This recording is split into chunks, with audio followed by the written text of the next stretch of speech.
अब मुख्यमंत्री सुखविंदर सिंह सुक्खू थोड़ी देर में बजट पेश करने वाले हैं। आज हिमाचल का बजट आने वाला है और सदन की कार्यवाही शुरू हो चुकी है।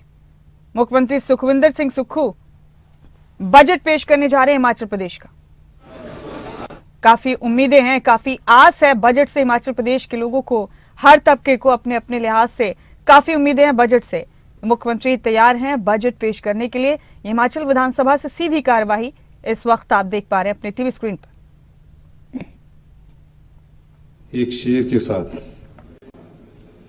ना गिराया किसी को कभी, ना गिराया किसी को कभी, ना खुद को उछाला, ना खुद को उछाला।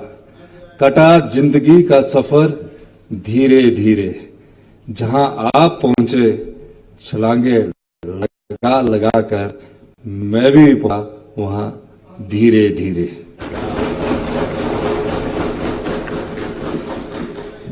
यह हमारी सरकार का तीसरा बजट है। यह बजट प्रदेश की आर्थिक पटरी पर लाने हेतु सरकार द्वारा किए जा रहे प्रयासों पर केंद्रित है। बजट में सभी वर्गों के सर्वांगीण विकास एवं उनके जीवन को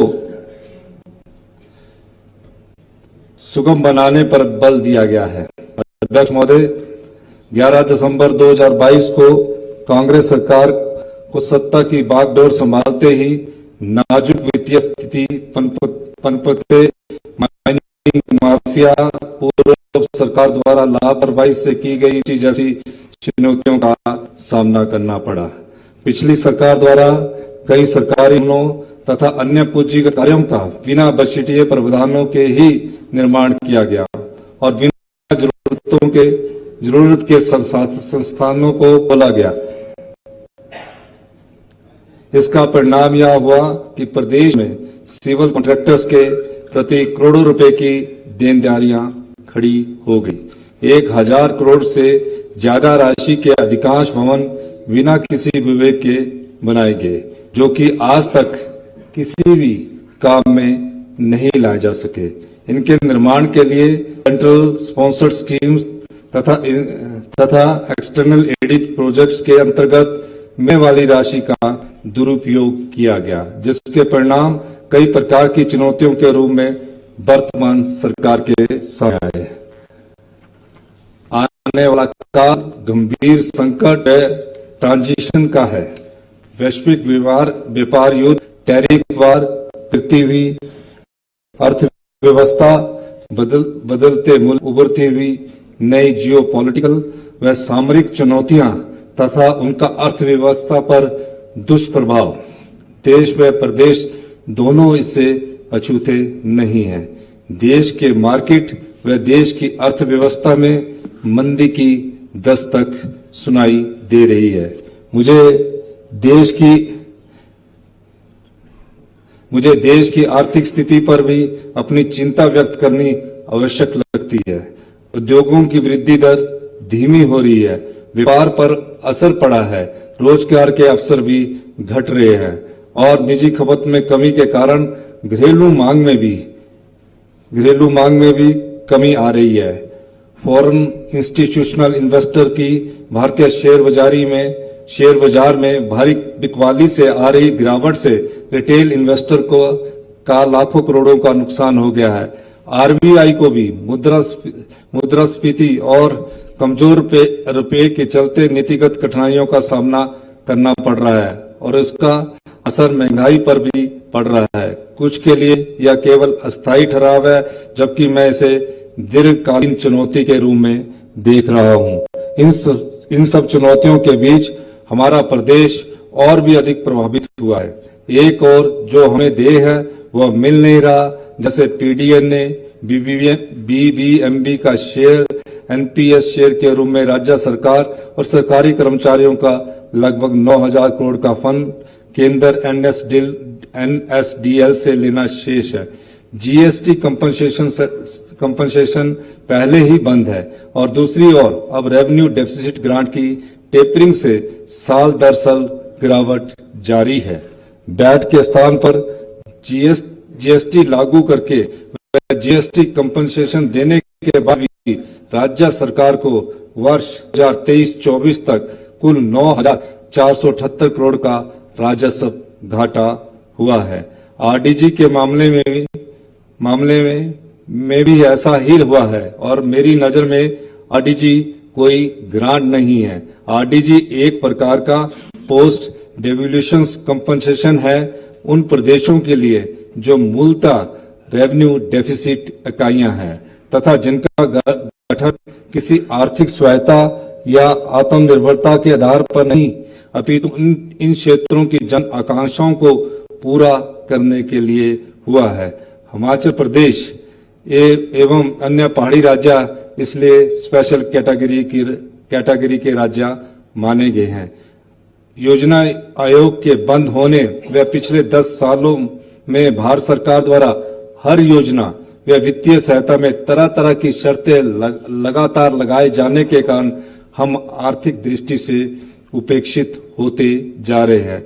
सदन में माननीय नेता प्रतिपक्ष इस बात से पूर्णतः अवगत है कि 15वें वित्त आयोग की सिफारिशों के कारण 2021-22 से 2025-26 के दौरान आरडीजी पिछले 5 वर्षों में तेजी से गिरी है। 14वें वित्त आयोग की सिफारिश पर 5 वर्षों 2015-16 से 2019-20 के लिए आरडीजी के रूप में हमें 40,624 करोड़ में मिले, अर्थात इन 5 वर्षों में हर वर्ष में हमें लगभग 8,000 करोड़ रुपए की आरडीजी मिली। 14वें वित्त आयोग की तुलना में 15वें वित्त आयोग में प्रदेश को मिलने वाली आरडीजी 40,624 करोड़ रुपए से घटकर 37,199 करोड़ रुपया हो गई, जो कि यदि मुद्रास्फीति को ध्यान में रखे तो यह आज 30,000 करोड़ रुपए के आसपास बनती है। सदन को इस बात का भी आश्चर्य होगा कि 15वें वित्त आयोग में कुछ ऐसे कारणों से जो बिल्कुल तर्कसंगत नहीं है 2021-22 से 2025-26 तक लगातार हर वर्ष कम की गई। 2021-22 में यह ग्रांट 10,949 करोड़ रुपए थी। 2022-23 में ये घटकर 9,370 करोड़ रुपए हो गई, जबकि 2023-24 में यह फिर गिरी और 8,058 करोड़ रुपया रहेगी। इस वित्तीय वर्ष अर्थात 2024-25 में आरडीजी घटकर 6,258 करोड़ रुपए हो गई और अब आने वाले साल में 2025-26 में यह मात्र 3,257 करोड़ रुपया है। 10,249 करोड़ रुपए से 3,257 करोड़ रुपए तक आरडीजी का गिरना प्रदेश की अर्थव्यवस्था को कितना अधिक प्रभावित करेगा, आप भली भांति समझते हैं। 2025-26 का साल हमारे प्रदेश की अर्थव्यवस्था के लिए मेरी नजर में पिछले कई दशकों में सबसे चुनौतीपूर्ण साल है, लेकिन मेरी सरकार प्रतिबद्ध है कि हम इस चुनौती को प्रदेश की जनता, कर्मचारी वर्ग तथा सदन के साथ मिलकर स्वीकार करेंगे और भारत सरकार के समक्ष प्रदेश के साथ अन्याय न हो इस संबंध में अपना पक्ष मजबूती के साथ रखेंगे। माननीय अध्यक्ष महोदय, वर्ष 2023 में मानसून के दौरान राज्य को भारी तबाही का सामना करना पड़ा, जो कि राज्य के इतिहास की एक सबसे बड़ी तबाही थी, जिसमें हजारों घर तबाह हुए तथा बहुमूल्य जाने गई। हमने अपने संसाधनों से 4,500 करोड़ का आपदा राहत पैकेज।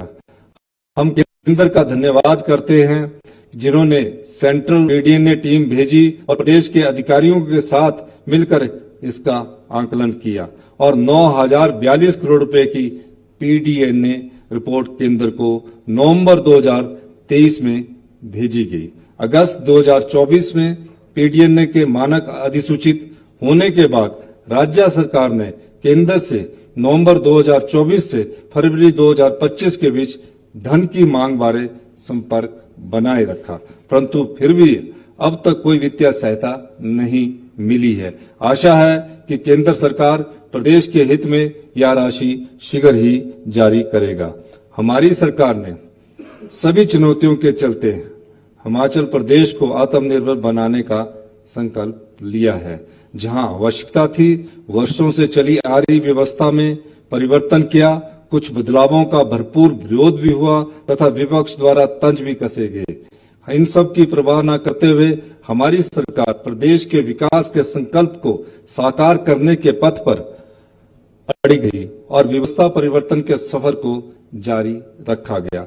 गत 2 वर्षों में प्राकृतिक आपदाओं के दौरान सरकार द्वारा किए कार्य जिसका प्रत्यक्ष उदाहरण है, हम हिमाचल प्रदेश में विकास के कार्यों को ना तो रुकने देंगे ना ही उसमें कोई कमी आने देंगे, बल्कि हमने जो प्रयास किए हैं उनके कारण विकास के कार्यों में अभूतपूर्व तेजी देखी गई है। हमने न सिर्फ टेंडर की प्रक्रिया को सरल किया बल्कि लगातार मूल्यांकन के माध्यम से बड़ी परियोजनाओं को निश्चित समय सीमा में धरातल पर उतारने की पहल की है। पिछले 2 वर्षों में लिए गए निर्णयों के सुखद परिणाम आज सामने आने शुरू हो गए हैं। पिछली सरकार द्वारा रिसोर्स मोबिलाइजेशन की ओर कोई विशेष ध्यान नहीं दिया गया, जिससे राज्य पर की कर्ज पर निर्भरता बढ़ी है, परंतु वर्तमान सरकार द्वारा इस दिशा में विशेष कदम उठाए गए हैं। हमारे प्रयासों के परिणाम प्रथम वर्ष 2023-24 में ही आने शुरू हो गए थे। राज्य के सकल घरेलू उत्पाद की दर जो कि 2022-23 में 6.89% थी, वर्ष 2023-24 में बढ़कर 7.03% हो गई है। राज्य के अपने राजस्व प्राप्ति का कुल राजस्व प्राप्ति में हिस्सा वर्ष 2022-23 में 35.37% से बढ़कर वर्ष 2023-24 में 37.92% हो गया है। इस प्रकार से राज्य के अपने राजस्व और कुल खर्चे की दर जो कि वर्ष 2022-23 में 24.99% थी, वर्ष 2023-24 में बढ़कर 27.54% हो गई है। उल्लेखनीय है कि वर्ष 2022-23 की तुलना में वर्ष 2023-24 में विभिन्न मदों की आय में संतोषजनक वृद्धि दर्ज हुई है। विक्रय एवं व्यापार इत्यादि पर वैट में 27%, 98%, स्टेट एक्साइज में 21.48%, बिजली में 16.74%, नॉन एंड फेरस में mining and metallurgical industries 15.85%, taxes on vehicle 15.78% व स्टैम्प्स तथा रजिस्ट्रेशन फीस में 10.44% वृद्धि हुई है।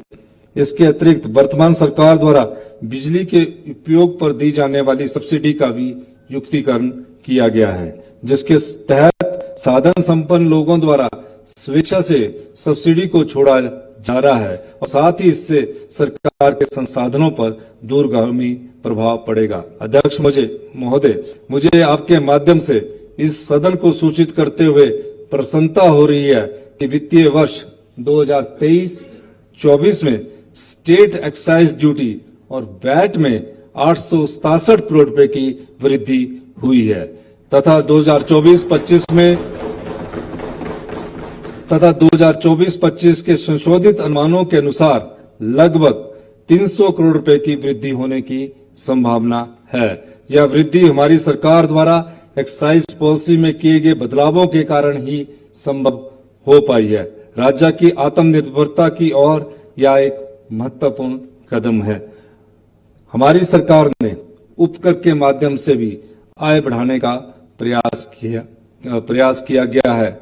फलस्वरूप वर्ष 2023-24 में शराब पर लगाए उपकर से 145 करोड़ रुपया अर्जित किए गए हैं। इसके अतिरिक्त शराब पर लगाए गए उपकर को छोड़कर वर्ष 2024-25 से वर्ष 2025-26 के दौरान विभिन्न उपकरों से 126 करोड़ रुपए की अतिरिक्त आय अनुमानित है।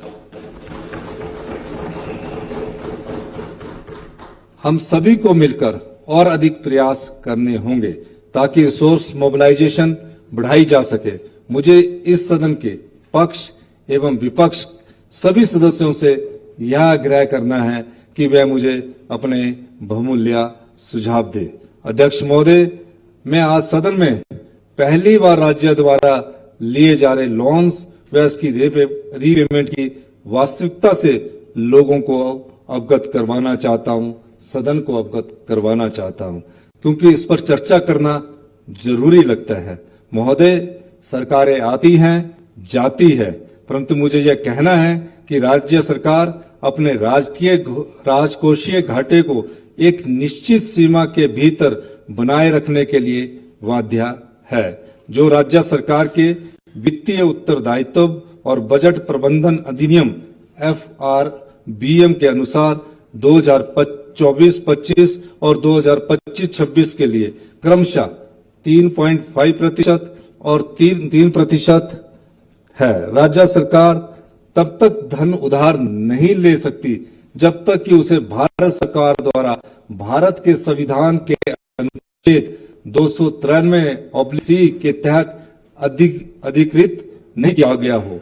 2024-25 के लिए राज्य का सामान्य उधार लेना भारत सरकार द्वारा राज्य के सकल घरेलू उत्पाद का 3% तक सीमित कर दिया गया और इसे 6,551 करोड़ पर कैप किया गया। इसी तरह भारत सरकार वित्तीय वर्ष 2025-26 के लिए शुद्ध ऋण सीमा की गणना करेगी और उचित समय पर राज्य सरकार को सूचित करेगी। जो इस वर्ष के ऋण है आना है उसके लिए वो गणना करके बताएंगे।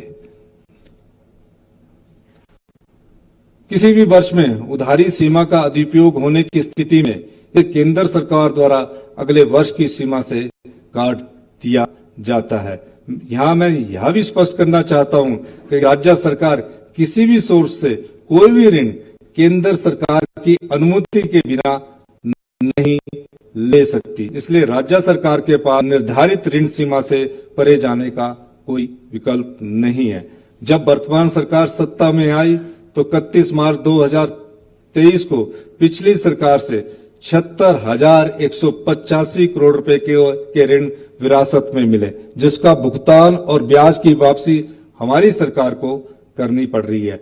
हमें पिछली सरकार द्वारा लिए गए ऋण पर 12,266 करोड़ रुपए का ब्याज भुगतान तथा 8,087 करोड़ रुपए की ऋण वापसी करनी पड़ी। इस तरह से हमारी सरकार के पास 29,046 करोड़ रुपए के लोन में से मात्र 8,693 करोड़ रुपए की विकास कार्यों के लिए बचे हैं। स्पष्ट है कि हमने जो लोन लिया उसका 70% पुराने लोन का मूलधन और ब्याज लुटाने में चला गया। अध्यक्ष महोदय, अब मैं राष्ट्रीय व प्रदेश स्तर के विकास के आंकड़े प्रस्तुत करता हूं। 2024-25 के दौरान भारतीय अर्थव्यवस्था के 6.4% की दर से बढ़ने का अनुमान है। कृषि क्षेत्र एवं संबद्ध क्षेत्रों में 3.8% की वृद्धि दर अनुमानित है। वित्तीय वर्ष 2024-25 को के अग्रिम अनुमानों के अनुसार देश की प्रति व्यक्ति आय 2,162,000 रुपए अनुमानित है। अध्यक्ष महोदय, सकल राज्य घरेलू उत्पाद प्रदेश की आर्थिक वृद्धि को मापने का प्रमुख सूचकांक है। वित्तीय वर्ष 2024-25 के दौरान प्रदेश की अर्थव्यवस्था की वृद्धि दर 6.7% रहने का अनुमान है। 2024-25 के दौरान प्रदेश की प्रति व्यक्ति आय गत वर्ष की तुलना में 9.6% की वृद्धि के साथ 2,57,212 रुपए रहने का अनुमान है, जो कि देश की प्रति व्यक्ति आय से 57,050 रुपए अधिक है।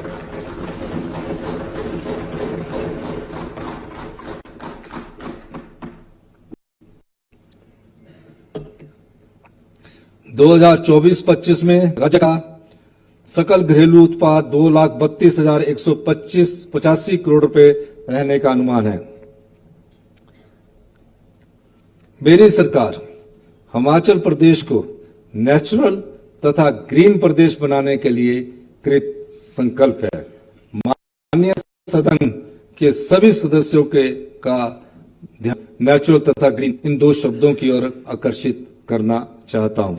नेचुरल शब्द एक और हमारे प्रदेश की प्राकृतिक सुंदरता को रेखांकित करता है, वहीं दूसरी ओर यह विकास तथा पर्यावरण के प्रति मेरी सरकार के दृष्टिकोण को भी इंगित करता है। चाहे कृषि विभाग हो या बागवानी हो, चाहे पशुपालन हो या वन विभाग हो, चाहे उद्योग हो या परिवहन हो, हमारा यही प्रयास है कि हमारे विकास का दर्शन व उसके मूल्य नेचुरल प्रकृति हो।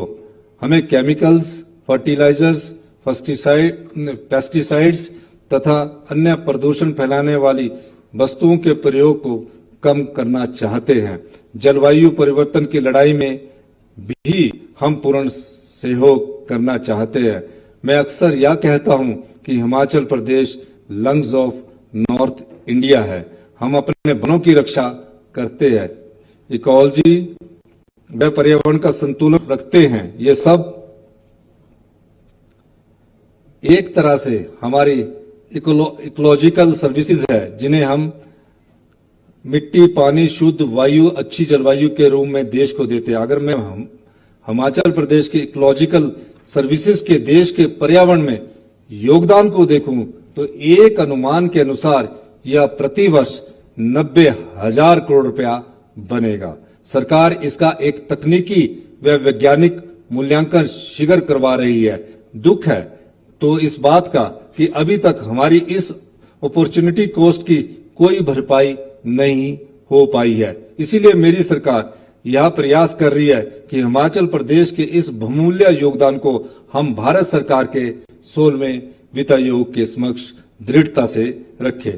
कृषि, बागवानी तथा अन्य विभागों के बारे में जब आगे उल्लेख आएगा तो प्रकृति नेचुरल दिशा में किए प्रयास आपके समक्ष और स्पष्ट हो जाएंगे। अब मैं ग्रीन हिमाचल के विषय में संक्षेप में बताना चाहता हूं। 17 मार्च 2023 को इस माननीय सदन में प्रस्तुत अपने पहले बजट में कहा था कि हमारी सरकार 31 मार्च 2026 तक प्रदेश को ग्रीन एनर्जी स्टेट के रूप में विकसित करने के लिए प्रभावी कदम उठाएगी। मुझे इस बात की प्रसन्नता है कि हम इस लक्ष्य को प्राप्त करेंगे। मैं 2-3 बातों से ग्रीन एनर्जी स्टेट वाले कंसेप्ट को स्पष्ट करना चाहता हूं। देखिए, अगर हम प्रदेश की ऊर्जा की सारी खपत के लिए जो लगभग 14,000 मिली यूनिट है का लगभग 90% renewable energy oblique green energy स्रोतों का प्रयोग करें तो हमें एक ग्रीन स्टेट कहला पाएंगे। इसका सीधा लाभ प्रदेश में हो रहे औद्योगिक व कृषि के उत्पादन को मिलेगा। हम इस ओर तेजी से बढ़ रहे हैं। धीरे धीरे हमारी ऊर्जा खपत अब मूलतः हाइड्रो व सोलर स्रोतों पर आधारित हो गई है। प्रदेश में हमारी सरकार के इस कार्यकाल में सौर ऊर्जा में जितनी वृद्धि हुई है वह अतुलनीय है। इतनी कभी नहीं हुई, इस बारे में विस्तृत उल्लेख आगे होगा। ग्रीन स्टेट का एक दूसरा महत्वपूर्ण भाग परिवहन का क्षेत्र है। मैं सदन को यह बताना चाहता हूं कि ग्रीन हाउस गैसेस के एमिशंस जिससे जलवायु पर दुष्प्रभाव पड़ता है का लगभग से 20% परिवहन क्षेत्र से आता है। अगर हमें नेचुरल व ग्रीन हिमाचल की ओर बढ़ना है तो आवश्यक है कि हम परिवहन के क्षेत्र में ई व्हीकल्स व उसके लिए एनेबलिंग इंफ्रास्ट्रक्चर पर बल दें। चरणबद्ध रूप से हम एचआरटीसी के फ्लीट में ई बसेस को बढ़ावा दे रहे हैं। चिन्हित राष्ट्रीय राजमार्गों पर जैसे मैंने सदन में वादा किया था कि चार्जिंग स्टेशन तथा इंफ्रास्ट्रक्चर बनाया जाएगा, जो कि बनाया गया है और भी बनाया जा रहा है। सरकारी विभागों में भी ई गाड़ियों का प्रयोग शुरू कर दिया गया है। टैक्सियों के लिए भी विशेष अनुदान दिया जाएगा ताकि प्रदेश में ई वाहनों का प्रयोग बढ़े। इसकी चर्चा मैं बजट भाषण में आगे भी करूंगा। अध्यक्ष महोदय, ग्रामीण अर्थव्यवस्था को सशक्त बनाना हमारी प्राथमिकता है। सरकार ग्रामीण आजीविका को स्थानीय संसाधनों के साथ जोड़कर लोगों के जीवन स्तर में सुधार के लिए काम कर रही है। मैं इस दिशा में सरकार द्वारा उठाए गए कदमों का उल्लेख करना चाहूंगा। प्राकृतिक खेती को बढ़ावा देने के लिए प्रदेश में पहली बार दूध प्राकृतिक गेहूं और मक्की के लिए मिनिमम सपोर्ट प्राइस की घोषणा की गई है। सेब, आम और अन्य फलों की खेती को बढ़ावा देने, उच्च मूल्यों वाले फलों की सुरक्षित खेती करने व मौसम आधारित फसल बीमा योजना इत्यादि के माध्यम से किसानों, बागवानों का लाभ दिया जा रहा है। हमारी सरकार का यह प्रयास है कि हिमाचल प्रदेश की ग्रामीण अर्थव्यवस्था को नई ऊंचाइयों तक पहुंचाया जाए। ग्रामीण अर्थव्यवस्था के विकास में महिलाओं की भागीदारी सुनिश्चित करने के लिए स्वयं सहायता समूह द्वारा तैयार किए गए प्रोडक्ट्स की बिक्री के लिए एक ई कॉमर्स वेबसाइट himera.com.in का आरंभ किया गया है। अन्य उत्पादों के साथ साथ प्राकृतिक रूप से तैयार मक्की का आटा इस प्लेटफॉर्म पर हिमभोग ब्रांड के नाम से बिक्री के लिए उपलब्ध है। नेचुरल फार्मिंग कर रहे 1,58,785 किसानों को प्रमाणित किया गया है। आने वाले समय में हमारी सरकार बाजार को ग्रामीण उद्यमियों के द्वार पर लाने के प्रयास को और भी प्रभावी रूप से धरातल पर उतारा जाएगा। अध्यक्ष महोदय, हमारी सरकार द्वारा समाज के सभी वर्गों के कल्याण हेतु अनेक कल्याणकारी योजनाएं चलाई जा रही है। वर्तमान में प्रदेश में 8 पेंशन योजनाएं सामाजिक सुरक्षा के क्षेत्र में कार्यरत है। इंदिरा गांधी प्यारी बहनी सुख सम्मान निधि योजना के तहत महिलाओं को आर्थिक सहायता प्रदान की जा रही है। स्वर्ण जयंती आश्रय योजना में अनुसूचित जाति, जनजाति और अन्य पिछड़ा वर्ग के बेघर पात्र व्यक्तियों को मकान निर्माण के लिए आर्थिक सहायता दी जा रही है। मेरी सरकार की फ्लैगशिप स्कीम्स मुख्यमंत्री सरकार की ओर से शिमला जिला से 22 चिल्ड्रन ऑफ द स्टेट दल को 13 दिन के शैक्षणिक भ्रमण तथा देश के विभिन्न भागों में ले जाया गया है। तदोपरांत बिलासपुर, हमीरपुर, मंडी तथा सिरमौर जिला से भी कुल ऐसे 77 बच्चों को देश के विभिन्न भागों में शैक्षणिक भ्रमण के लिए ले जाया गया है। इसी पहल को आगे बढ़ाते हुए आगामी वित्त वर्ष में भी अन्य जिलों के बच्चों को शैक्षणिक भ्रमण के लिए ले जाया जाएगा। साथ ही उनकी उच्च शिक्षा और कौशल विकास में सहयोग के लिए मुख्यमंत्री सुखाश्रय कोष की स्थापना की गई है, जिसमें स्वैच्छिक योगदान और CSR फंड भी प्राप्त किए जा सकते हैं। उपरोक्त के अतिरिक्त वित्तीय वर्ष 2024 में इस योजना के अंतर्गत लगभग 4,000 से अधिक बच्चों को प्रमुख भारतीय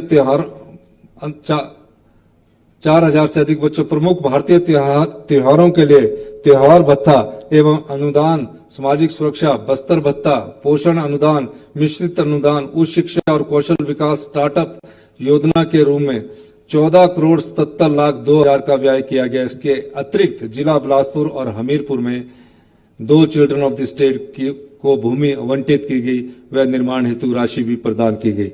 अध्यक्ष महोदय, मैंने पहले भी कहा था कि हिमाचल प्रदेश को natural green states, lungs of the north India के रूप में देखता हूं, और यदि मैं इसे पर्यटन से जोड़ूं तो यहाँ देश विदेश से पर्यटक साफ वातावरण और प्रकृति का अनुभव करने आते हैं। इसी के चलते हमारी सरकार राज्य में पर्यटन को प्रोत्साहित करने के लिए कई महत्वपूर्ण कदम उठा रही है। इस बजट में wellness centre, ice skating ring, rafting centre जैसी सुविधाओं को विकसित करने का प्रस्ताव है। साथ ही होम स्टे को प्रोत्साहित करने के लिए इंटरेस्ट सबवेंशन स्कीम लाई जा रही है। राज्य के विभिन्न हिस्सों में हेलीपैड बनाने की योजनाओं के साथ साथ कांगड़ा हवाई अड्डे का विस्तार भी हमारी प्राथमिकता में शामिल है, जिससे यहां बड़े विमानों की लैंडिंग संभव हो सके और पर्यटकों को आसान और तेज परिवहन सुविधा मिल सकेगी तथा पर्यटकों की संख्या में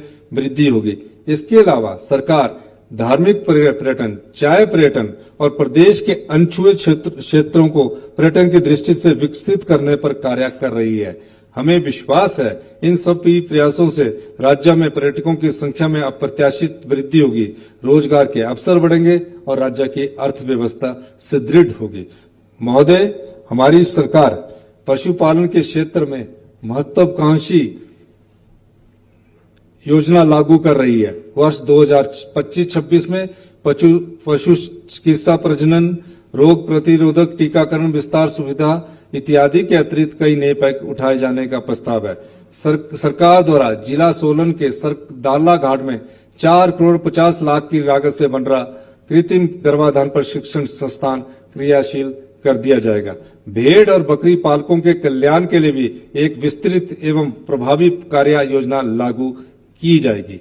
घुमंतु भेड़ बकरी पालकों के लिए माइग्रेटेड रूट्स और मैप करके जीपीएस से ट्रैक किया जाएगा।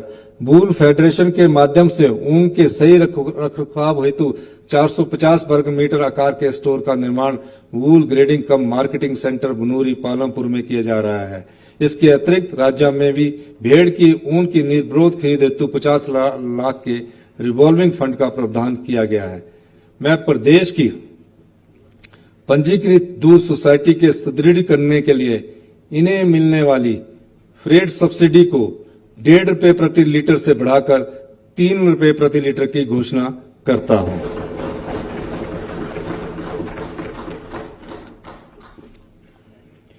मिल्कफेड में दूध प्रोक्योरमेंट के कार्य को पूर्णतः डिजिटल किया जाएगा। टेक्नोलॉजी की मदद से किसानों को मिलने वाली सारी जानकारी मोबाइल पर ही उपलब्ध करवा दी जाएगी। इसके लिए मिल्कफेड में ERP सिस्टम को लागू किया जाएगा। साथ पशुओं को भी लाइफ साइकिल्स अप्रोच के अंतर्गत एक इंटीग्रेटेड डिजिटल प्लेटफॉर्म पर लाया जाएगा। वित्तीय वर्ष 2025-26 में डेयरी विकास के लिए कांगड़ा, मंडी, शिमला, सिरमौर और सोलन जिले के लिए लगभग 10 करोड़ 73 लाख 27 हजार रुपए खर्च किए जाएंगे। परियोजना के अंतर्गत मुख्य गतिविधियों में मिल्क प्रोसेसिंग प्लांट ढगवार कांगड़ा में नई केंद्रीय प्रशिक्षण प्रयोगशाला की स्थापना, दुग्ध उत्पादकों तथा तकनीकी व्यक्तियों को प्रशिक्षण और दूध खरीद इकाई का डिजिटलकरण किया शामिल है। राज्य में डेयरी गतिविधियों के सुधार हेतु नाहन, नालागढ़, मोहाल, रोडू में 20,000 LPD क्षमता के 4 नए संयंत्र और 2 मिल्क चिलिंग सेंटर उन्ना और हमीरपुर में शुरू किए जाएंगे। मैं आगामी वित्त वर्ष के लिए गाय के दूध की खरीद हेतु न्यूनतम समर्थन मूल्य को मिनिमम सपोर्ट प्राइस को 45 रुपए से बढ़ाकर 51 रुपए तथा भैंस के दूध को 55 रुपए से बढ़ाकर 61 रुपए प्रति लीटर करने की घोषणा करता हूं।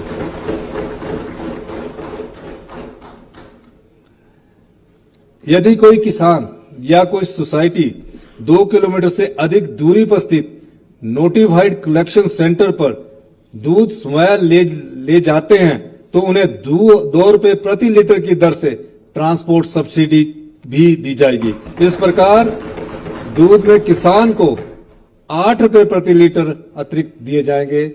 8 रुपए जो पिछली बार मैंने 13 रुपए बढ़ाए थे, इसमें 8 रुपए की और वृद्धि कर रहा हूं ताकि ग्रामीण अर्थव्यवस्था और मजबूत हो। प्रदेश के पशुपालन के क्षेत्र में कुल 673 करोड़ रुपया प्रस्तावित है। अध्यक्ष महोदय, प्रदेश की लगभग 2/3 जनसंख्या प्रत्यक्ष या अप्रत्यक्ष रूप से कृषि से जुड़ी है। बेहतर प्रबंधन के लिए सरकार द्वारा वर्तमान में चल रही 8 योजनाओं को मुख्यमंत्री कृषि संवर्धन योजना एवं मुख्यमंत्री कृषि उत्पादन संरक्षण योजना के रूप में एकीकृत किया गया है। 2025-26 के दौरान उक्त योजनाओं के अंतर्गत 35 करोड़ रुपए व्यय किए जाने का प्रस्ताव है। प्रदेश में ग्रामीण अर्थव्यवस्था के मुख्य स्तंभ किसानों के हित में सरकार agriculture loan interest subvention scheme लाएगी, जिसके तहत ऐसे किसान जिनकी जमीन नीलामी की कगार पर आ गई हो, उनके द्वारा लिए गए 3 लाख रुपए कृषि लोन को चुकाने हेतु सरकार बैंकों के माध्यम से वन टाइम सेटलमेंट पॉलिसी लाएगी। इस पॉलिसी के अंतर्गत मूलधन पर लगने वाले ब्याज का 50% हिस्से का वहन सरकार द्वारा किया जाएगा। इसके योजना के अंतर्गत 50 करोड़ रुपया व्यय किए जाएंगे। कई लोग पिछले दिनों मुझे अध्यक्ष महोदय यहाँ विधानसभा में मिले। उनकी जमीनें कई ग्रामीण बैंक, कोऑपरेटिव बैंक और बैंकों के माध्यम से नीलाम हो रही थी। लोन 1 लाख लिया था, बन गया 2.5 लाख, 1.5 लाख।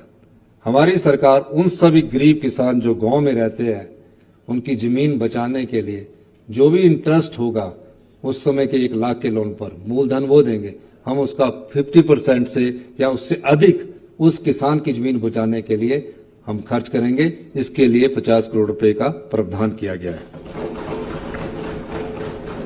50 करोड़ से अगर ज्यादा भी होगा तो उसका हम प्रबंध करेंगे। 2025-26 के दौरान 1 लाख नए किसानों को प्राकृतिक खेती के अंतर्गत लाने का लक्ष्य रखा गया है। प्राकृतिक खेती करने वाले सभी किसानों को हिम परिवार रजिस्टर से जोड़ा जाएगा तथा साथ ही सर्टिफिकेशन के लिए नए किसानों को certified valuation tool for agriculture resource analysis portal पर रजिस्टर किया जाएगा। मेरी सरकार ने राज्य में प्राकृतिक खेती से उगाए गए मक्का पर भारत में सबसे अधिक न्यूनतम समर्थन मूल्य प्रदान किया है। वित्तीय वर्ष 2025-26 के लिए प्राकृतिक खेती के माध्यम से उगाए गए मक्का के लिए न्यूनतम समर्थन मूल्य को, मिनिमम सपोर्ट प्राइस को 30 रुपए से बढ़ाकर 40 रुपए करने की घोषणा करता हूं। अभी गेहूं का सीजन शुरू हो रहा है। प्राकृतिक खेती से गेहूं को, जो कि पिछले वर्ष 40 रुपए हमने लेना था, गेहूं जो प्राकृतिक खेती से उगाया जाएगा 40 से बढ़ाकर 60 रुपए प्रति किलो करने की घोषणा करता हूं। इसके अतिरिक्त यदि कोई किसान 2 किलोमीटर से अधिक दूरी पर स्थित नोटिफाइड कलेक्शन सेंटर पर स्वयं अपना मक्की और गेहूं बेचने के लिए आता है, उन्हें 2 रुपए प्रति किलो के हिसाब से फ्रेट सब्सिडी भी दी जाएगी। किसानों को बेहतर मार्केटिंग के माध्यम से बेहतर मूल्य हेतु एनसीडीसी से भी जोड़ा जाएगा। माननीय अध्यक्ष महोदय, जब एक किसान अपने घर में गोबर आधारित खेती करेगा और उसे भारत सरकार द्वारा सिर्फ 24 रुपए किलो जो यूरिया के द्वारा पैदा गेहूं की जाती है और हम 60 रुपए गोबर आधारित खेती से प्रति किलो के हिसाब से सरकार खरीदेगी, तो उसकी आजीविका में भी, उसके जीवन जीने के और काम करने में भी ध्यान रहेगा और वो अच्छी खेती कमाकर अपने जीवन यापन को अच्छा बना सकता है। ये हिंदुस्तान में सबसे पहली ऐसी योजना है जिसके द्वारा गेहूं में 60 रुपए की वृद्धि है। विश्व में, सुनो, आप ही सब लोगों के लिए है, आप भी भाई है, विश्व में 78% हल्दी उत्पादन के साथ भारत इसमें बड़ा उत्पादक, उपभोक्ता और निर्यातक देश है। भारत में पैदा होने वाली हल्दी अपने हाई करक्यूमिन कंटेंट के लिए प्रसिद्ध है, अतः प्रदेश के साथ प्राकृतिक हल्दी के रूप में उत्पादन में आगे बढ़ने का एक सुनहरा अवसर है।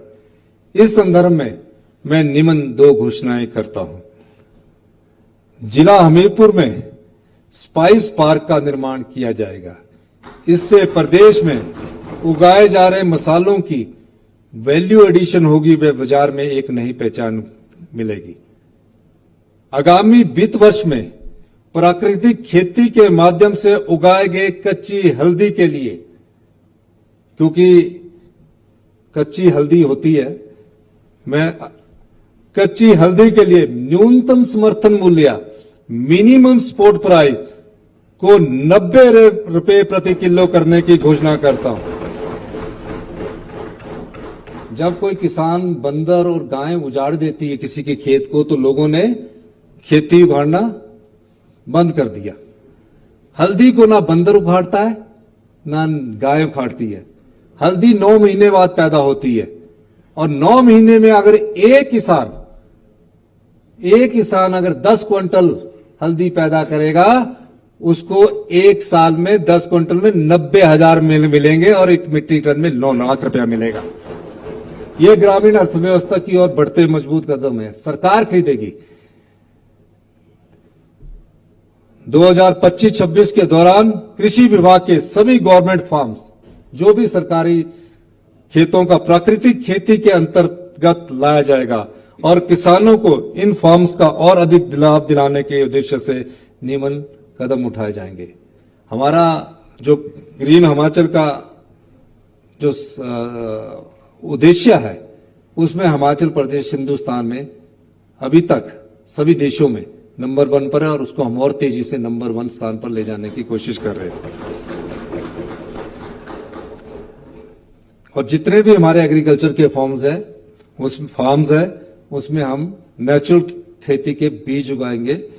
15-20% हिस्से में पारंपरिक फसलों, जो हमारी फसलें हैं हिमाचल प्रदेश की, हल्दी, अदरक, अरबी, कटहल, रतालू आदि की खेती की जाएगी और विभिन्न प्रकार की फसलों हेतु 5 नए मॉडल फार्म विकसित किए जाएंगे।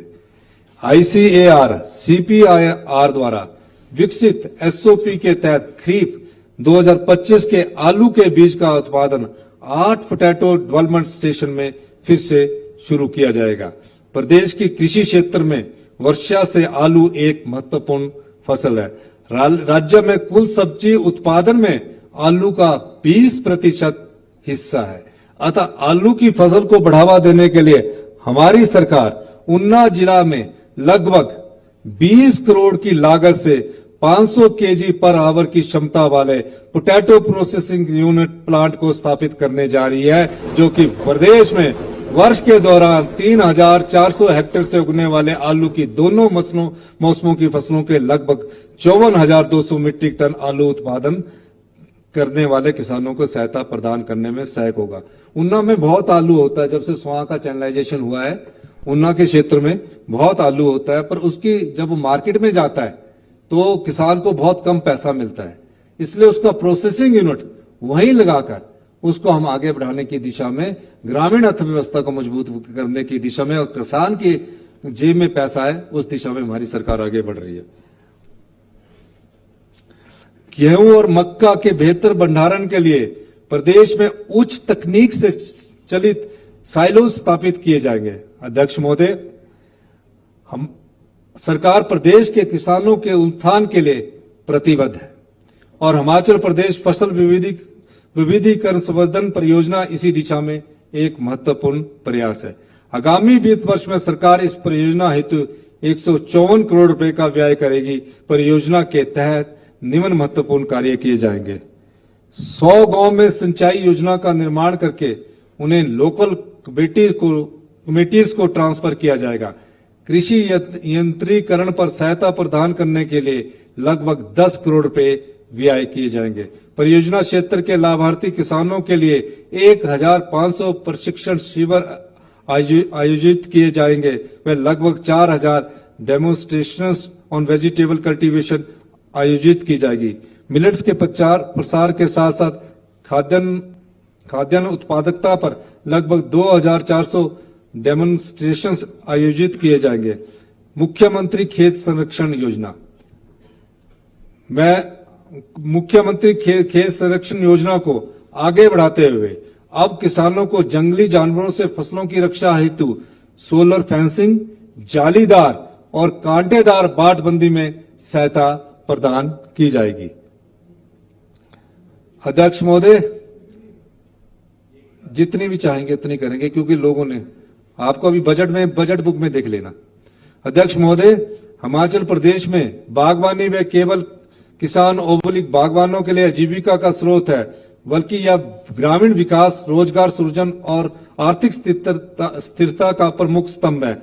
हमारी सरकार ने बागवानों की समस्याओं को समझते हुए यूनिवर्सल कार्टन का इस्तेमाल आरंभ किया है और MIS के अंतर्गत लगभग 153 करोड़ रुपए की देनदारियां बागवानों की चुकाई है। मैं 2025-26 के लिए इस क्षेत्र में निम्न घोषणाएं करता हूं। 4,000 हेक्टेयर में 257 क्लस्टरों के लिए टोपोग्राफिक सर्वे किया जाएगा। प्रदेश में किसान बागवान उद्यम नवाचार केंद्र स्थापित किया जाएगा, जो कि बागवानी उत्पाद की मार्केटिंग, प्रोसेसिंग आदि में सहायक होगा। 114 लिफ्ट इरिगेशन स्कीम वित्तीय वर्ष के अंत तक पूरी की जाएगी। HP शिवा परियोजना के तहत वर्ष 2025-26 में 100 करोड़ रुपए व्यय किया जाएगा। पूर्व की सरकारों ने बागवानी के क्षेत्र में डिजिटल प्रौद्योगिकी को महत्व नहीं दिया है, जिसके कारण इस क्षेत्र में डिजिटल क्रांति नहीं आ सकी। अतः वर्तमान सरकार द्वारा बागवानी क्षेत्र को मजबूत करने के लिए 5 करोड़ रुपए के प्रावधान के साथ डिजिटल एग्रीटेक सेवाएं सृजित की जाएगी, जिसमें बागवानी प्रथाओं को बढ़ावा देने, उत्पादकता में सुधार, विपणन के लिए डिजिटल प्लेटफॉर्म और कृषि आय को बढ़ाने के लिए प्रौद्योगिकी और डिजिटल उपकरणों का प्रयोग किया जाएगा।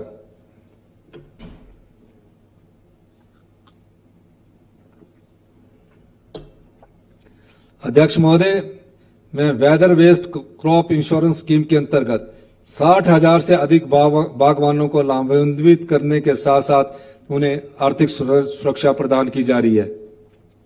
इस योजना में अब 3 और फसलों लीची, अनार और अमरूद को भी शामिल किया गया है। अब इस योजना के अंतर्गत सेब के लिए 36, आम के लिए 56, प्लम के लिए 29, आड़ू के लिए 16, नींबू के लिए 58, अनार के लिए 21, लीची के लिए 38 और अमरूद के लिए 22 ब्लॉकों को लाया जाएगा। यह कदम कृषि क्षेत्र विकास में एक महत्वपूर्ण योगदान होगा और साथ ही यह किसानों की भलाई के लिए सरकार की प्रतिबद्धता को दर्शाता है। राज्य में सब ट्रॉपिकल बागवानी को बढ़ावा देने के लिए सब ट्रॉपिकल फलों को हाई डेंसिटी प्लांटेशन के अंतर्गत लाया जाएगा। इसके साथ ही 48 सिंचाई योजनाओं का कार्यान्वयन किया जाएगा, जिससे लगभग 5,000 किसान परिवार लाभान्वित होंगे। इसके लिए 200 करोड़ रुपया व्यय किया जाएगा।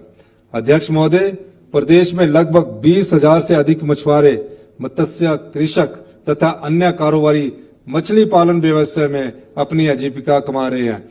इस क्षेत्र में कार्यरत भाइयों व बहनों की आय में वृद्धि के उद्देश्य से मैं निम्न घोषणाएं करता हूं। वर्तमान में प्रदेश सरकार जलाशयों से मछली प्राप्त कर रहे मछुआरों और मत्स्य कृषकों से 15% की दर से रॉयल्टी लेती है। मैं इस रॉयल्टी की दर को घटाकर 7.5% करने की घोषणा करता हूं। इससे लगभग 75 लाख रुपए का लाभ होगा। ग्रामीण अर्थव्यवस्था को मजबूत करने के उद्देश्य से मुख्यमंत्री मत्स्य पालन योजना के तहत निजी क्षेत्र में जो भी मत्स्य पालन करेगा 80% सब्सिडी के साथ 20 हेक्टेयर नए मछली के तालाबों का निर्माण करने की घोषणा करता हूं। 120 नई ट्राउट इकाइयों का निर्माण किया जाएगा। पतलीकुल में एक ट्राउट फिश ब्रूड बैंक स्थापित किया जाएगा। राज्य के मछुआरों को फिश ट्रांसपोर्टेशन हेतु तिपहिया वाहन व मोटरसाइकिल वितरित किए जाएंगे। मछुआरों को पुरानी नाव बदलकर नई नाव खरीदने के लिए पात्रता के अनुरूप 40 से 60% का अनुदान दिया जाएगा। जो मछुआरे काफी सालों से पुरानी नाव से मछली पकड़ने का धंधा कर रहे हैं, उनको नई नाव में सब्सिडी दी जाएगी। इसके अतिरिक्त 10 biofloc culture units, 3 trout hatcheries, 4 fish feed mills, 2 ice plants, 5 biofloc fish ponds और 2 ऑर्नामेंटल फिश फार्मिंग यूनिट्स का निर्माण किया जाएगा। अध्यक्ष महोदय, ग्रामीण अर्थव्यवस्था के विकास व ग्रीन हिमाचल के सपने को साकार करने के उद्देश्य से वन क्षेत्र के विस्तारीकरण के विभिन्न कार्यक्रमों को नया रूप दिया गया है। 2025-26 के लिए 5,000 हेक्टेयर का वृक्षारोपण लक्ष्य तय किया गया है, जिसमें जंगली फलों के पौधों और अन्य फलदार पेड़ों के पौधों को प्राथमिकता दी जाएगी। हमारी सरकार ने यह पहल की है। इससे न सिर्फ वन क्षेत्र में जैव विविधता आएगी, बल्कि बंदर व अन्य जीवों को आबादी में आने से रोका जाएगा। वन प्रबंधन तथा वन क्षेत्र विस्तार में समुदायों की भागीदारी को बढ़ावा देने हेतु मैं राजीव गांधी वन संवर्धन योजना लागू करने की घोषणा करता हूं। इस योजना में युवक मंडल, महिला मंडल तथा स्वयं सहायता समूह को बंजर भूमि पर वृक्ष, फलदार एवं अन्य उपयोगी पौधों के वृक्षारोपण और उनकी सुरक्षा के लिए प्रोत्साहित किया जाएगा। इन्हें 1 हेक्टेयर से 5 हेक्टेयर तक के पौधारोपण क्षेत्र प्रबंधन के लिए दिए जाएंगे। औसत रोपण क्षेत्र 2 हेक्टेयर से अधिक होने का अनुमान है। 2 हेक्टेयर क्षेत्र को ध्यान में रखते हुए पहले वर्ष में इन समूह को महिला मंडल, युवक मंडल, स्वयं सहायता समूह को पौधा लगाने के लिए इन समूह को 2,40,000 रुपया फलदार और अन्य वृक्षों को लगाने व संबंधित कार्य करने के लिए वित्तीय सहायता के रूप में प्रदान किए जाएंगे। यानी कि महिला मंडल जो अब प्लांटेशन होगा वो महिला मंडल और युवक मंडल के द्वारा होगा। उसमें 1 लाख महिला मंडल को बाढ़ के लगाने के लिए दिए जाएंगे और महिला मंडल और युवक मंडल जो वन विभाग द्वारा प्लांटेशन की जाती है, वन विभाग द्वारा प्लांटेशन ना करने के बाद उसको महिला मंडल और युवक मंडलों के द्वारा दिया जाएगा। उन्हें पहले साल पौधा लगाने के लिए और बाढ़ लगाने के लिए 2,40,000 रुपया दिया जाएगा। वह आपका भी पौधा वॉकओवर में लगा है, वो सूख रहा था और मेरे को भी साथ वाले पौधे में लगाने के, मैंने बोला ये पौधा किसने लगाया? कहते जयराम ठाकुर जी ने लगाया। फिर मेरे वो फिर सूख रहा था तो उस कार्यकाल में माननीय अध्यक्ष महोदय मैंने उसमें खाद डाली और उसमें अब थोड़े फूल निकलने आए, क्योंकि जब मैं आया और जब इन्होंने मुझे प्लांटेशन, तो हम सूखे पौधों को भी हरा करने में लगे हुए हैं। तो माननीय अध्यक्ष महोदय, ये एक ऐसी योजना है जिसमें गांव में बैठा हुआ व्यक्ति अपने घर के पास खाली वन भूमि देखेगा और पौधा लगाएगा। इसके अलावा और क्या आ रहा है उनके लिए? ये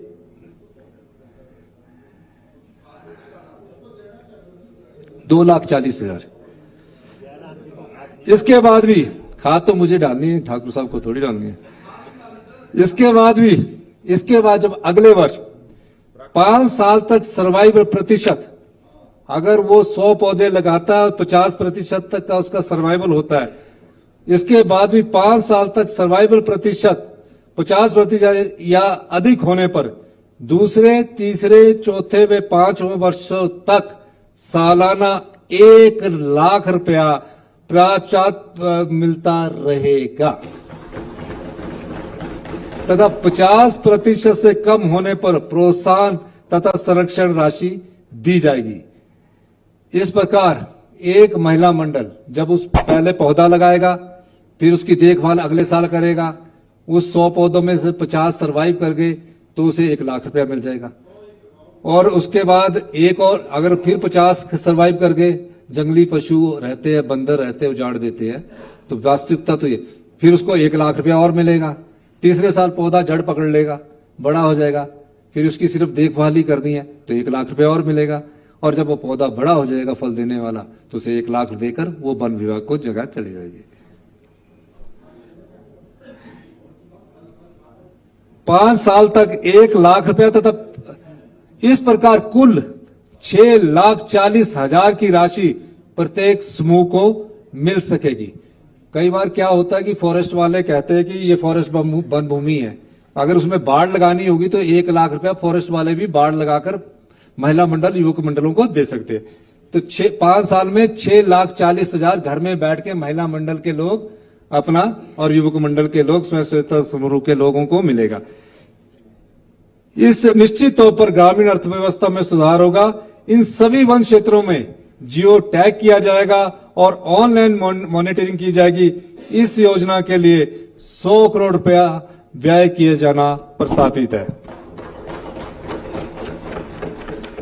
कॉर्पोरेट सोशल रिस्पॉन्सिबिलिटी के अंतर्गत एक नई अडॉप्शन योजना लाई जा रही है जिसमें बंजर भूमि पर वृक्ष लगाए जाएंगे। इस प्रयास में से न केवल प्रदेश के वनों में वृद्धि होगी बल्कि स्थानीय समुदायों को आजीविका भी सुनिश्चित होगी।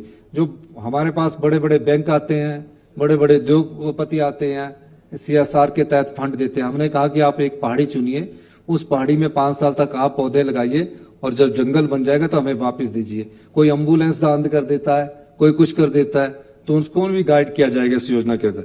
वर्ल्ड बैंक, KFW और जायका की सहायता से चल रही 3 परियोजनाओं के तहत अगले वर्ष के दौरान लगभग 200 करोड़ रुपए व्यय किए जाने हैं।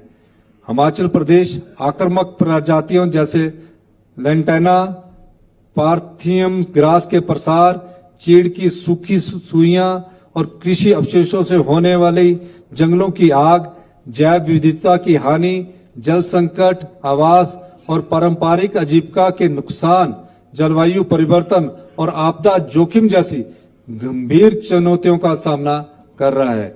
भूस्खलन जैसी आपदाएं स्थानीय समुदायों की आजीविका को अस्थिर कर रही है।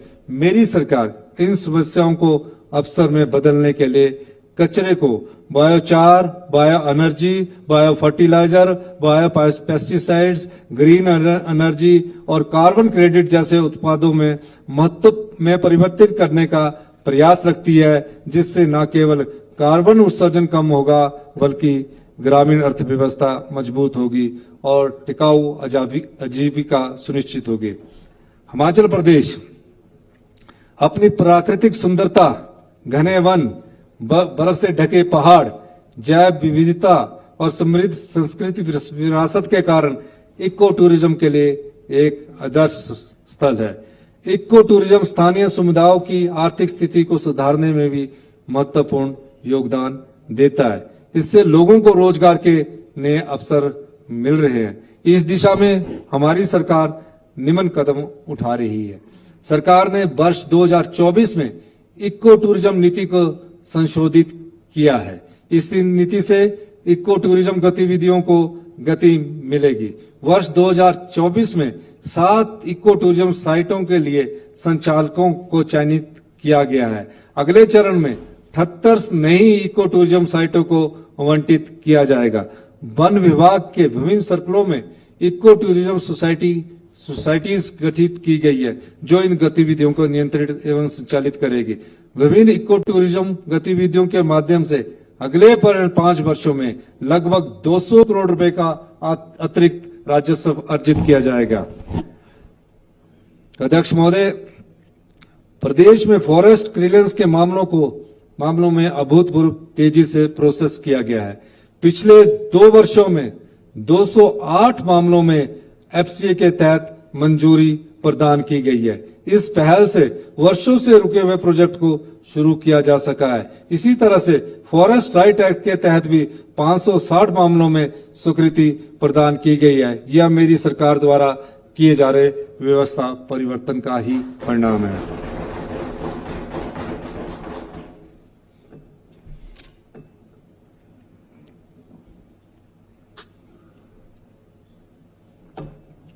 अध्यक्ष महोदय, हिमाचल प्रदेश एक खूबसूरत गंतव्य ही नहीं अपितु देवभूमि भी है। यहाँ पर्यटन की अपार संभावनाएं हैं। धार्मिक पर्यटन, एडवेंचर टूरिज्म तथा हेल्थ टूरिज्म प्रदेश में पर्यटन विकास के मुख्य स्तंभ है। इस दिशा में हमारी सरकार पर्यटन को बढ़ावा देने हेतु कई महत्वपूर्ण निर्णय लेने जा रही है। अध्यक्ष महोदय, इस प्रदेश के सभी क्षेत्रों तथा विशेषकर कांगड़ा जिला को अंतर्राष्ट्रीय टूरिस्ट मैप पर लाने के लिए पूर्व में घोषित प्रयासों का तेजी से क्रियान्वयन किया जा रहा है। कांगड़ा में गग्गल स्थित हवाई अड्डे के विस्तारीकरण के लिए भू अधिग्रहण का कार्य आरंभ कर दिया गया है तथा इसे निर्धारित समय अवधि में पूरा कर लिया जाएगा। भू अधिग्रहण को पूरा होते ही इसके निर्माण कार्य को शुरू कर दिया जाएगा। 2025-26 के दौरान इसके लिए लगभग 3000 करोड़ रुपए व्यय करने का प्रस्ताव है। मंडी के बल में प्रस्तावित एयरपोर्ट के संबंध में आगामी कार्रवाई हेतु मामला एयरपोर्ट अथॉरिटी ऑफ इंडिया के साथ उठाया जाएगा। अध्यक्ष महोदय, मुझे सदन को सूचित करते हुए हर्ष हो रहा है कि मेरी सरकार न्यू टूरिज्म डेस्टिनेशन को 2 चरणों में लगभग 2400 करोड़ रुपए की लागत से विकसित करेगी। प्रथम चरण में 2025-26 में निम्न कार्य किए जाएंगे। मनाली, कुल्लू, नगर में नदौन में वेलनेस सेंटर, धर्मशाला, शिमला में मंडी में आइस स्केटिंग रिंग्स, पालमपुर और नगरोटा भगवान का सौंदर्यीकरण, बाबा बालकनाथ मंदिर परिसर में पर्यटन सुविधाएं, एडवेंचर्स टूरिज्म को बढ़ावा देने के लिए नदौन में राफ्टिंग सेंटर व प्रदेश के जलाशय में वाटर स्पोर्ट्स एवं अन्य एडवेंचर स्पोर्ट्स की शुरुआत। पर्यटकों को हिमाचल में आकर्षित करने के लिए होम स्टे यूनिट्स की एक महत्वपूर्ण भूमिका रही है। यह यूनिट्स न केवल महंगे होटलों का एक विकल्प है, बल्कि यह ग्रामीण क्षेत्रों में पर्यटकों को अधिक समय के लिए रुकने के लिए भी प्रेरित करता है। मैं प्रदेश के युवाओं को रोजगार देने के लिए तथा ग्रामीण अर्थव्यवस्था को मजबूत करने के लिए एक नई योजना, मुख्यमंत्री पर्यटन स्टार्टअप योजना शुरू करने की घोषणा करता हूं। इस योजना के अंतर्गत प्रदेश के गैर जनजातीय क्षेत्रों में हिमाचल युवाओं द्वारा होम स्टे यूनिट्स और होटल बनाने के लिए ऋण पर 4% इंटरेस्ट सबवेंशन तथा जनजातीय क्षेत्रों में 5% इंटरेस्ट सबवेंशन दी जाएगी। इसके 4% यानी कि कोई व्यक्ति 2 करोड़ का लोन लेता है और 9% के ब्याज पर लेता है, तो जनजातीय क्षेत्र में अगर कोई 2 करोड़ का होटल बनाता है, पांगी, किन्नौर, रिकांगपिओ या स्पीति, लाहौल, कुपवी, ये क्षेत्र में अभी आगे गिनूंगा, तो उस 2 करोड़ में अगर 9% का इंटरेस्ट बैंक द्वारा लिया जाता है, इन क्षेत्रों में 5% जो ब्याज है वो सरकार द्वारा वहन किया जाएगा और जो बाकी क्षेत्र उसमें 4% का ब्याज सरकार द्वारा वहन किया जाएगा।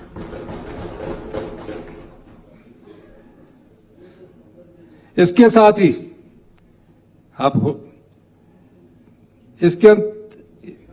साथ ही राष्ट्रीय राजमार्गों तथा जिला मुख्यालयों पर चलाने के लिए प्रदेश के युवाओं को 30% उपदान, जो फूड बैंस लगती है प्रदेश के लोगों के लिए, फूड बैंस उपलब्ध करवाई जाएगी।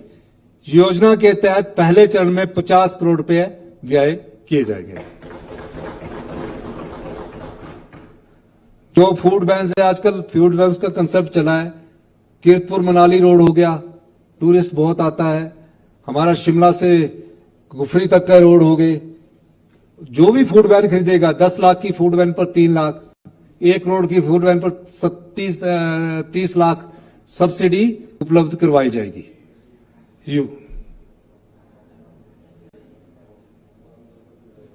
हिमाचल प्रदेश में पर्यटन के क्षेत्र में अब ग्रामीण क्षेत्रों में विकास होगा, क्योंकि अधिकांश शहरी क्षेत्रों में पर्यटन का ढांचागत विकास लगभग अपनी सीमा के अनुसार हो चुका है। हम एक नई योजना के तहत प्रदेश में पर्यटन को बढ़ावा देने के लिए 200 3 स्टार, 4 स्टार, 5 स्टार या सुपर 7 स्टार के होटल स्थापित करने के लिए निजी क्षेत्र को निवेश के लिए आमंत्रित करेंगे। इन प्रोजेक्ट्स में high and health and wellness centre, senior citizen township, high value tourism experience centres और विश्व स्तरीय सुविधा युक्त टूरिज्म अट्रैक्शन स्थापित करने को प्राथमिकता दी जाएगी। इस प्रोजेक्ट्स, होटल्स और रिजॉर्ट्स को स्थापित करने के लिए कंप्लीट एप्लीकेशन सबमिट करने में 1 महीने में सारी परमिशंस दे दी जाएगी। प्रदेश में धार्मिक पर्यटन को बढ़ावा देने के लिए प्रथम चरण में माता श्री चिंतपूर्णी मंदिर के सौंदर्यीकरण के लिए 58 करोड़ की डिटेल प्रोजेक्ट रिपोर्ट स्वीकृत होते ही इसका काम शुरू कर दिया जाएगा। इसके अलावा इस प्रकार माता श्री ज्वालाजी मंदिर के लिए 100 करोड़ रुपया, माता श्री नैना मंदिर के लिए 100 करोड़ रुपया तथा धर्मशाला के तपोवन के अंतरराष्ट्रीय स्तर के कन्वेंशन सेंटर के निर्माण के लिए 200 करोड़ रुपया व्यय किए जाएंगे। दूसरे चरण में माता श्री ब्रजेश्वरी मंदिर कांगड़ा, चौरसी मंदिर सिरमौर, श्री त्रिलोकीनाथ मंदिर लाहौल का सम्मिलित किया जाएगा। मंडी जो कि छोटी काशी के नाम से प्रसिद्ध है, यहाँ शिवधाम की परियोजना को प्राथमिकता के आधार पर पूर्ण करके जनता को समर्पित किया जाएगा। इसके लिए आगामी वित्तीय वर्ष के दौरान सरकार द्वारा 100 करोड़ रुपए का व्यय किया जाएगा। महोदय, कांगड़ा जिला को टूरिज्म डेस्टिनेशन बनाने के मेरी सरकार के लक्ष्य की दिशा में पोंग डैम के साथ साथ निकटतम क्षेत्रों के विकास होते हुए नगरटा, सूर्या, बल, वह वेलनेस सेंटर देरा की डीपीआर बनाकर सरकार के पर्यटन मंत्री को भेज दी गई है। इसके अतिरिक्त प्रदेश के चैलेंज बेस्ड डेस्टिनेशन डेवलपमेंट हेतु काजा और रक्षम व छितकुल को पर्यटन गंतव्यों के रूप में विकसित किया जाएगा। चांशल को भी पर्यटन स्थल के रूप में किया जाएगा। माननीय अध्यक्ष महोदय, जैसे कि आपको मालूम है, हमारी सरकार द्वारा बनखंडी कांगड़ा में जियोलॉजिकल पार्क का निर्माण किया जा रहा है और हम इनके साथ एक अत्याधुनिक प्लेनेटोरियम स्थापित करने जा रहे हैं। यहाँ न केवल स्थानीय निवासियों को स्वरोजगार प्रदान करेगा, पर्यटकों को आकर्षित करेगा, बल्कि खगोल विज्ञान और अंतरिक्ष विज्ञान में रुचि और जागरूकता भी बढ़ाएगा। इसके अलावा यहाँ बच्चों के लिए एक प्रमुख आकर्षण और शैक्षणिक विकास का केंद्र बनेगा। साथ ही बनखंडी के क्षेत्र को एक प्रमुख पर्यटक स्थल के रूप में विकसित करने में सहायक होगा। सरकार स्वास्थ्य पर्यटन को बढ़ावा देने के लक्ष्य से प्रदेश में 4 नए 5 स्टार स्तर के नेचुरल केयर वेलनेस सेंटर खोलेगी। ये केंद्र शांत प्रकृति वातावरण में योग, ध्यान, हर्बल उपचार और पारंपरिक चिकित्सा का अनूठा अनुभव प्रदान करेंगे। साथ ही यहाँ दिए जाने वाला भोजन व अन्य खाद्य सामग्री भी विशुद्ध रूप से प्राकृतिक होगी। इस पहल का उद्देश्य प्रदेश को एक प्रमुख स्वस्थ पर्यटन स्थल के रूप में स्थापित करना होगा और पर्यटन अनुकूल प्रथाओं को बढ़ावा देना होगा। सरकार द्वारा रक्कड़, पालमपुर, सुल्तानपुर, जसकोट, शोरबो, किन्नौर में हेलीपोर्ट्स का निर्माण और संचालन वर्ष 2025 भीतर कर दिया जाएगा। इसके अतिरिक्त आलू ग्राउंड मनाली, क्यारी नाहन, बिलासपुर, बसाल, सोलन और जनकौर हार उन्ना के लिए वर्ष 2025-26 के दौरान ऑब्स्टेकल्स लिमिटेशन सरफेस सर्वे डीपीआर जैसी औपचारिकताएं पूर्ण कर ली जाएगी और इसमें जैसे ही औपचारिकता पूर्ण होती है, इनके निर्माण की प्रक्रिया भी शुरू कर दी जाएगी।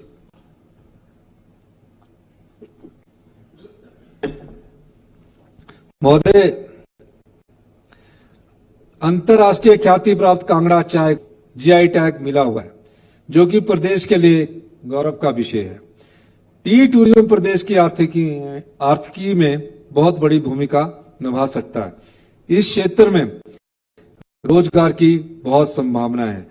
हम वर्तमान कानून संशोधन करके टी टूरिज्म को बढ़ावा देने के लिए चाय के बागानों को सिक्किम, असम और पश्चिम बंगाल की तर्ज पर इको टूरिज्म डेस्टिनेशन के रूप में विकसित करेंगे और निवेशकों को बिना किसी समस्या के सभी अनुमतियां प्रदान करेंगे। इससे न केवल टी प्लांटेशन को बढ़ाया और बचाया जा सकेगा, बल्कि हिमाचल की चाय को विश्व स्तर पर पहचान मिलेगी। अध्यक्ष महोदय, राज्य सरकार ग्रामीण अर्थव्यवस्था के विकास एवं पंचायती राज को सुदृढ़ बनाने के लिए प्रतिबद्ध है।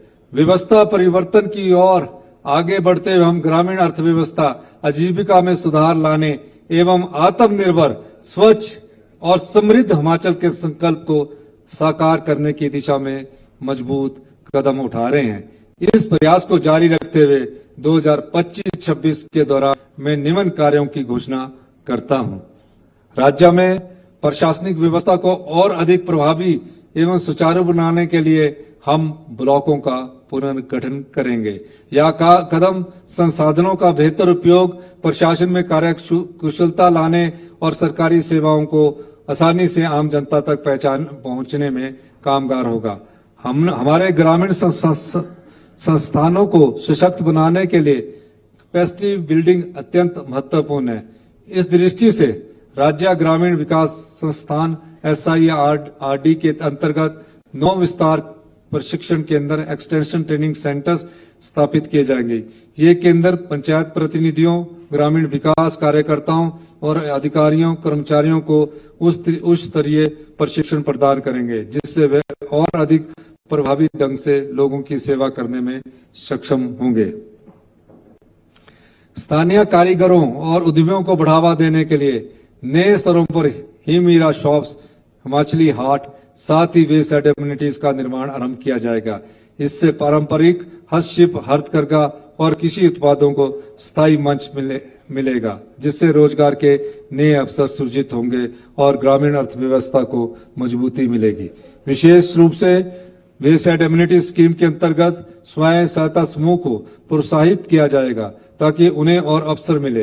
प्रथम चरण में योजना राज्य राजमार्गों, राष्ट्रीय राजमार्गों और एक्सप्रेस वे के किनारे लागू की जाएगी। इसके तहत विश्राम स्थलों, फूड कोर्ट, स्वयं सहायता समूह के उत्पाद के लिए रिटेल आउटलेट्स और यात्रियों के लिए आवश्यक सुविधाएं विकसित की जाएगी। इससे ग्रामीण उद्यमिता को बढ़ावा मिलेगा और सड़क सुरक्षा में भी सुधार होगा, जिससे यात्रियों को सुरक्षित विश्राम स्थल मिलेंगे या दूरदर्शी योजना स्थानीय समुदायों और यात्रियों दोनों के लिए लाभदायक होगी। स्वयं सहायता समूह SHG को आत्मनिर्भर बनाने के लिए मोबाइल फूड वैन दी जाएगी, जो न केवल भोजन उपलब्ध करवाएगी बल्कि इन समूहों द्वारा तैयार किए गए उत्पादों की बिक्री का भी माध्यम बनेगी। पंचायती राज संस्थाओं को वित्तीय रूप से मजबूत बनाना हमारी प्राथमिकता है। इसके लिए इन संस्थानों को उनकी संपत्तियों के बेहतर लीज मैनेजमेंट के माध्यम से आय बढ़ाने के विशेष प्रयास करेंगे। पानी की योजनाओं का प्रबंधन पंचायत स्तर पर देंगे ताकि वे अपनी आय में बढ़ोतरी कर सके। इससे सरकारी अनुदानों पर उनकी निर्भरता में कमी आएगी और ग्रामीण अर्थव्यवस्था मजबूत होगी। वन विभाग के सहयोग से मनरेगा के तहत वृक्षारोपण गतिविधियों के लिए एक स्टैंडर्ड ऑपरेटिंग प्रोसीजर लागू किया जाएगा, जिससे पौधारोपण योजनाओं को प्रभावी और सुनिश्चित बनाया जाए। यह पहल न केवल प्रदेश के ग्रीन कवर को बढ़ाएगी बल्कि पशुधन के लिए चारे की स्थायी व्यवस्था भी सुनिश्चित करेगी। मैंने पिछले वर्ष के बजट में मनरेगा मजदूरों की मजदूरी 60 रुपए बढ़ाई थी, जो कि अप्रत्याशित थी और समतुल्य राज्यों में सबसे अधिक कही जा सकती है। मैं घोषणा करता हूं कि मनरेगा मजदूरों के उत्थान के लिए एवं उन्हें उचित सुविधा देने के लिए एक व्यापक योजना अगले वित्त वर्ष में लागू की जाएगी। इसके अलावा मैं मनरेगा मजदूरों को 20 रुपए दिहाड़ी बढ़ाकर 320 रुपए करने की घोषणा करता हूं।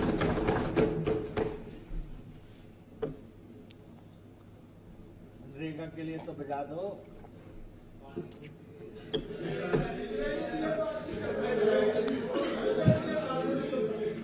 नेशनल रूरल लाइवलीहुड्स मिशन के अंतर्गत 2025-26 में 4000 योग्य अभ्यर्थियों को कौशल प्रशिक्षण प्रदान किया जाएगा।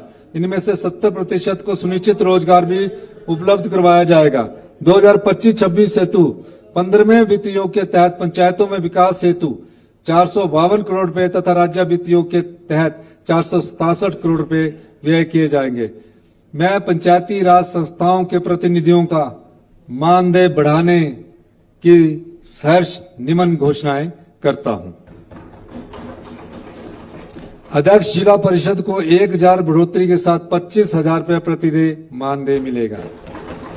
उपाध्यक्ष जिला परिषद को 1000 रुपए बढ़ोतरी के साथ 19,000 रुपए प्रति माह मानदेय मिलेगा।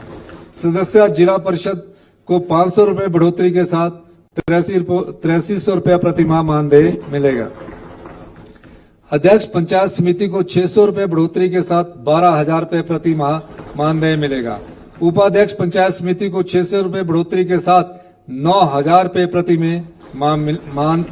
माह मानदेय मिलेगा।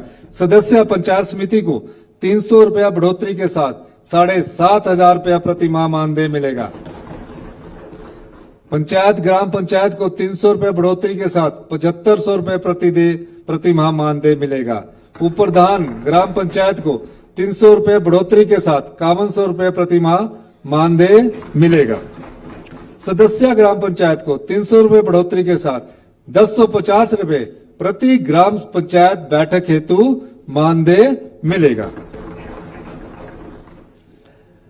अध्यक्ष महोदय, हमारी सरकार द्वारा युवाओं को रोजगार के अवसर करने हेतु श्रम एवं रोजगार विभाग के माध्यम से वर्ष 2025-26 के लिए 50 कैंपस इंटरव्यू को आयोजित करने का लक्ष्य रखा है। इसके अतिरिक्त सरकार द्वारा राजीव गांधी स्वरोजगार स्टार्टअप योजना के तहत पात्र आवेदकों को ई टैक्सी खरीदने हेतु 2,91,00,000 रुपए की सब्सिडी प्रदान की गई है। सरकार वित्त वर्ष 2025-26 में भी विभिन्न सरकारी विभागों एवं निकायों से प्राप्त ई टैक्सी की मांग के अनुसार पात्र आवेदकों को इस योजना के अंतर्गत सब्सिडी प्रदान करना जारी रखेगी। इस योजना को और विकसित करते हुए तथा नेचुरल एंड ग्रीन हिमाचल के लक्ष्य को ध्यान में रखते हुए मैं निम्न घोषणाएं करता हूं। 3,000 डीजल पेट्रोल वाले टैक्सी वाहनों को इलेक्ट्रिकल ई व्हीकल में चरणबद्ध तरीके से परिवर्तित किया जाएगा। टैक्सी तथा ऑटो रिक्शा करने से इन वाहनों को ई व्हीकल ई रिक्शा में परिवर्तित करने के लिए 40% तक की सब्सिडी प्रदान करेगी।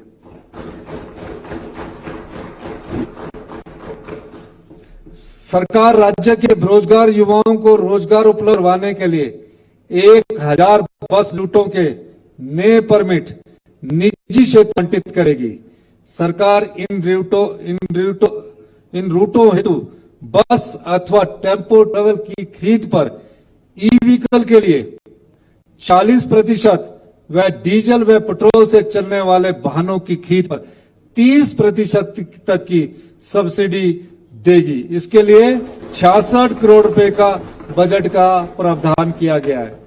यानी कि अध्यक्ष महोदय 3,000 ई टैक्सी वाले जो पुराने हैं, अगर नई ई टैक्सी खरीदना चाहते हैं, ई रिक्शा खरीदना चाहते हैं, ई ऑटो चलाना चाहते हैं, उनको 40% की सब्सिडी देगी। 1,000 नए बस के रूट होंगे। 1,000 जो नए बस के रूट होंगे, जो इलेक्ट्रिकल बस खरीदेगा उसे 40% सब्सिडी मिलेगी। जो डीजल और पेट्रोल वाली खरीदेगा उसे 30% सब्सिडी दी जाएगी। और 1,000 इलेक्ट्रिकल बसेस के रूट, आप जितने भी विधानसभा के सदस्य हैं, आप अपने रूट दे दीजिए, बसों की समस्या नहीं होगी। माननीय उप मुख्यमंत्री जी को रूट लिखा देना। आपको 1,000 बसों को हम उनको सब्सिडी के तहत 30% सब्सिडी के तहत युवाओं को रोजगार के अवसर प्रदान करेंगे। सरकार प्रदेश में बढ़ावा देने के लक्ष्य से पहले चरण में 2025-26 के दौरान जिला हमीरपुर के सभी गांवों में समस्त पारंपरिक ईंधन वाले वाहनों के स्थानों को परिवर्तित करने की शुरुआत करेगी। सरकार आपदाओं के जोखिम को कम करने, फसलों के संरक्षण को बढ़ाने, पौष्टिक खाद्य सुरक्षा और ग्रामीण समुदाय को सशक्त बनाने के लिए राज्य सरकार जलवायु संरक्षण के माध्यम से पिछड़े क्षेत्रों में 100 जलवायु संवेदनशील गांवों की पहचान कर क्लाइमेट स्मार्ट एग्रीकल्चर और रिन्यूएबल एनर्जी माइक्रो ग्रिड्स के माध्यम से विकास करने हेतु क्लाइमेट रेजिलिएंट विलेजेस प्रोग्राम शुरू करेगी। सरकार हिमाचल प्रदेश विज्ञान प्रौद्योगिकी और पर्यावरण परिषद व समग्र शिक्षा अभियान हिमाचल प्रदेश के सहयोग से चंबा जिला में 4 सरकारी संस्थानों और शिमला जिला में 2 सरकारी संस्थानों में डोम थिएटर स्थापित किए जाएंगे, जिसमें साइंस और एस्ट्रोनॉमी शिक्षा तक पहुंच का विस्तार होगा। प्लास्टिक प्रदूषण को कम करने और सर्कुलर इकोनॉमिक सिद्धांतों को बढ़ावा देने के लिए राज्य सरकार deposit refund system buyback scheme, advance recycling सुविधा स्थापित करने और बायोडिग्रेडेबल विकल्पों को प्रोत्साहित कर 2030 तक प्लास्टिक के लक्ष्य को प्राप्त करने के लिए प्लास्टिक नेचुरल हिमाचल अभियान शुरू करेगी। प्रदेश में राज्य स्तरीय संग्रह केंद्र स्थापित कर एक्सटेंडेड प्रोड्यूसर रिस्पांसिबिलिटी को लागू किया जाएगा। Himachal Pradesh state biodiversity board के साथ सरकार द्वारा बायोडायवर्सिटी कंजर्वेशन और प्रोटेक्शन में युवाओं की भागीदारी को प्रोत्साहित करने हेतु एक बायोडायवर्सिटी गार्डियनशिप प्रोग्राम शुरू किया जाएगा। इस कार्यक्रम के तहत सरकार स्थितिक यंत्र की सुरक्षा निगरानी के स्थानीय युवाओं को वायरल करेगी।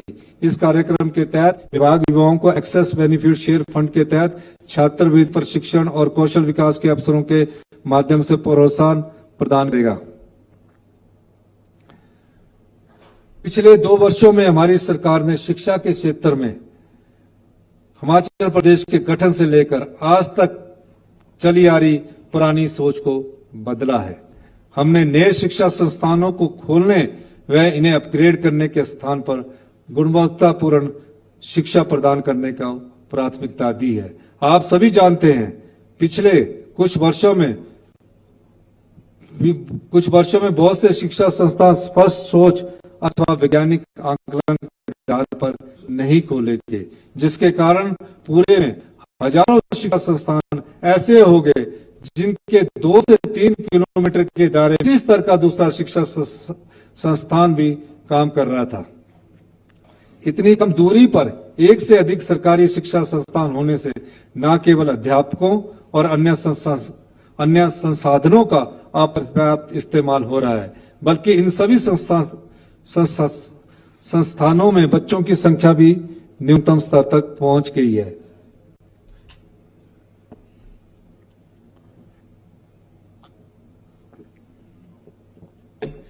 यहां तक कि 412 प्राइमरी स्कूल और 106 मिडिल स्कूल जीरो नामांकन के कारण बंद हो गए। हमने इस चुनौती को स्वीकार किया और शिक्षा के क्षेत्र की आधारभूत आवश्यकता को समझते हुए शिक्षा संस्थानों का युक्तिकरण किया और स्कूल क्लस्टरों को क्रियाशील किया। पिछले वर्ष मैंने इंस्टीट्यूशंस ऑफ एक्सीलेंस को विकसित करने की बात की थी। प्रदेश में ऐसे शिक्षा संस्थानों को चिन्हित कर लिया गया है तथा अन्य संसाधनों को चरणबद्ध तरीके से उपलब्ध करवाया जा रहा है।